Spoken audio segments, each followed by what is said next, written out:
ইয়াতে এটাই কথা ক'লোঁ যে যোৱাকালি মই কৈছোঁ পাঁচটা কথা যে তেখেত পাকিস্তানত গৈছিল নে নাই এইটো SITক কিয় ক'ব লাগে সাংবাদিককটো কৈ দিলেই হ'ল তেওঁ ল'ৰা ছোৱালী নাগৰিকত্ব কি SITলৈকে কিয় ৰখিব লাগে আপোনালোকক কৈ দিলেই হ'ল আপোনালোকৰ লগত তেওঁৰ ইমান ভাল তেওঁ আপোনালোককে উত্তৰটো দিলেই হ'ল নহয় SITলৈকে কিয় ৰখিব লাগে তেওঁৰ পৰিবাৰে পাকিস্তানৰ দৰমহা লৈছিল নে নাই আপোনালোকৰ দুই এজনে সুধি ল'ব না আপোনালোকৰ মাজত তেওঁৰ ইমান শুভাকাংক্ষী আছে আপোনালোকক আজিলৈকে কোৱা নাই নেকি মই এতিয়া আপোনালোককহে সুধিম যে আপোনালোকে ইমান সুধা পুছা কৰি থাকে সঁচা কথাটোতো কমসে কম আপোনালোকক ক'ব লাগে লাগেনে নাই চাওক মুখ্যমন্ত্ৰী এজনে ইমানৰ মিছা কথা ক'ব হিমন্ত বিশ্ব শৰ্মাই পাৰে কিন্তু অসমৰ মুখ্যমন্ত্ৰীয়ে নোৱাৰে কাৰণ অসমৰ মুখ্যমন্ত্ৰীয়ে যদি মিছা কথা কয় বিধানসভাটো মোৰ ওপৰত প্ৰস্তাৱ হ'ব কোৰ্টেও মোক চামন দিব পাৰিব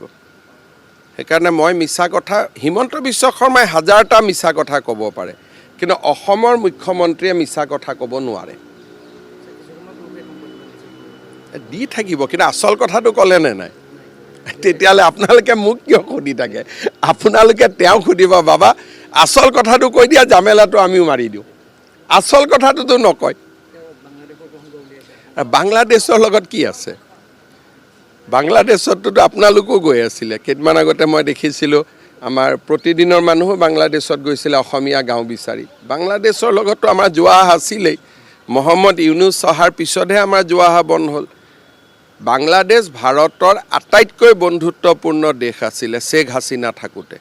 সেইটোতো সকলোৱে জানা আৰু আমিতো তাতে আজিও ভাৰতৰ মানুহ আছে এইটো তাতে বাংলাদেশ আৰু পাকিস্তান একেলগে কৰাৰ কথা নুঠে এতিয়া বাংলাদেশত যোৱাটো অপৰাধ যিহেতু তাত মহম্মদ ইউনুছ আহিলে তেওঁ ভাৰত বিৰোধী হ'ল হ'ব আৰু এইটো মই সুধিব হাক দিওঁ আপোনালোকে তথাপিতো সুধি থাকে 10 ছেপ্টেম্বৰলৈকে ৰখক নাই ইমান কিয় ধৈৰ্য নাই তেওঁতো দি আছে কিন্তু তেওঁ আপোনালোকক ঠগাবৰ কাৰণেহে প্ৰেছ মিট দিয়ে আচল উত্তৰটোতো নিদিয়ে আচল কথাটো কয় জানো তেওঁৰ অসমৰ দুই এখন বাতৰি কাকত আৰু টিভি ষ্টেচন তেওঁৰ ইমান শুভাকাংক্ষী